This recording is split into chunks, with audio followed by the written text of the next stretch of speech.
All right, we're back for part three. This is a crash course on how to tweet. Like, how do you compose your first tweet? What are all the different components of a tweet? What the heck is a pound sign? I mean, hashtag. We're going to discuss all that and more. Grab your cell phone, laptop, web browser, and join me back in just a few moments.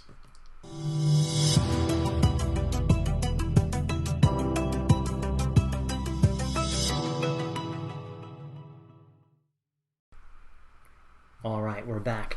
We're going to be talking about how to dissect a tweet. There's so much, it seems intimidating almost to most people, but it's really quite simple, and we're going to break it down and make it super easy, okay? So Mason Cooley once said, jargon, any technical language we do not understand, and most certainly social media, let alone Twitter, has some technical jargon, but as scientists, as clinicians, we're used to this. We can... If we can do those things, we can tackle this, and I assure you, it's not as intimidating once you understand the jargon. So this is a sample tweet, okay? Go back. It looks kind of intimidating, but there's some basic components. One is your username and handle. So this is my full name, obviously, Nilanjan Nandi, and if I were just to type @FitwitMD, it would pop up as @FitwitMD, but when you tweet, it shows your full name. Two is your actual message, your actual text. It's 280 character limit, so you have 280 characters in which to express whatever sentiment, statement, feeling, didactic you want to do. Okay, and it will let you know when you're going over. And we'll demonstrate that in a bit too.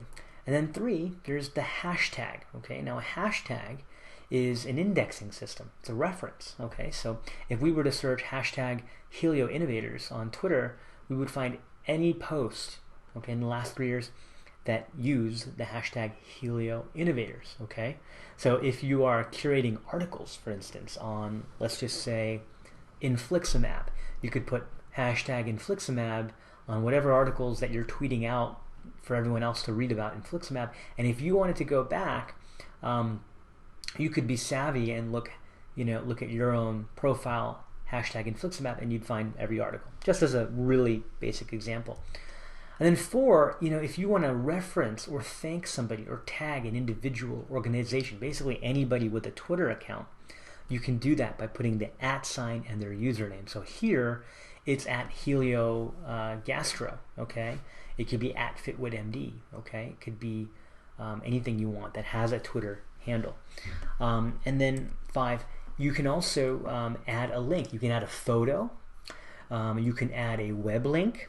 One thing, web links, okay, doesn't matter how short or long the URLs are, they count for 23 characters of your 280 character limit.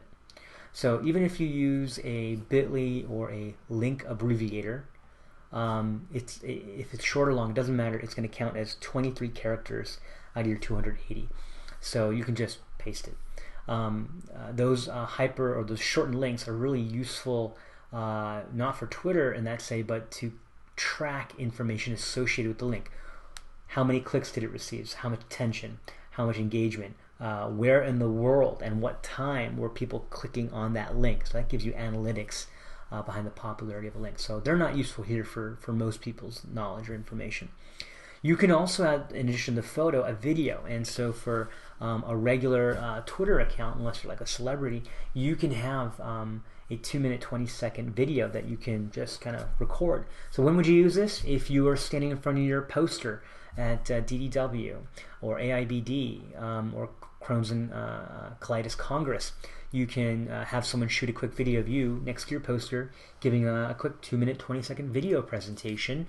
How do I know this? Because I've done this for myself and for others. And it's a great way for your abstract or poster to kind of live on. And you can tweet about anything, honestly. So you can post that. So these are the basic elements of an average tweet, okay? Then there's the engagement, right? So people can engage by replying if they like your comment, right? They can retweet it. So if it's a sentiment they meant, we want to share this with our followers, they can click to retweet, or they can like it, right? They can just say solidarity, I like that, and give you a heart, right? I love that. So that's what the sentiment is like, retweet and reply. That's where engagement comes from. Now coming back to the hashtag, hashtags are like an indexing system within the world of gastroenterology. We have our own hashtag ontology for GI illnesses, and Dr. Austin Chang, one of our best and brightest social media advocates in gastroenterology, and several colleagues along with Dr. Brennan Spiegel and Dr. Bart Badian, they put together the GI ontology for hashtags about 3 years ago, I think it was, 3 or 4 years ago, 2016.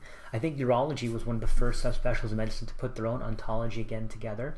And so this ontology is used, basically hashtags for many types of illness and disease. Just because you don't see the hashtag here doesn't mean you can't make your own. Doesn't mean that it shouldn't exist. These are just the ones that were amalgamated for the purpose of this publication. But I'll give you an example. As of the making of this video, this might be a few days old, but there were almost 90,000 GI-related tweets utilizing these hashtags on Simpler alone. So that's a tremendous amount of GI-specific disease states and illness being tweeted out into the ether. So a lot of people are using Twitter to exchange information and communication about GI illness, and I think that's pretty profound. So why don't we go ahead and go to make a sample tweet. So this is my Twitter page. I'm going to make a tweet, and I'm going to address it to a good friend of mine. Actually, I'm going to put it to at PenGIHep. Excited to present my incentives for tweeting in the med ed space to our at Penn. And look, it already pops up because I follow them. GIHep brand rounds. Privileged and excited. Okay, so that's what I'm going to write here. So I've tagged them, and if I want to put a photo, I can click this little icon here and select any photo that I want from my drive or my phone. You can also add a GIF, which is kind of a mini movie, and there's different categories. Usually people add these for humorous effect. There's also a pie chart, and you can also put emojis here too. So emojis are pretty straightforward if you're using modern day smartphones. So you can put anything that you want. We'll do a separate video on how to use polls, which are actually a very powerful feature too. So I can put this here, I can go ahead and tweet that out, and boom, it is off to the races. Alright, well, I hope that this video was able to elucidate what exactly is a hashtag, what are ways I could possibly use it, how to compose a tweet, and what are all the components of a tweet. Again, this is by far not a comprehensive review of all those things, but at least it gets you started, and if I have enough interest, I can actually elaborate more. I hope that this was useful to you, and I'll see you guys in the next video. Thank you so much.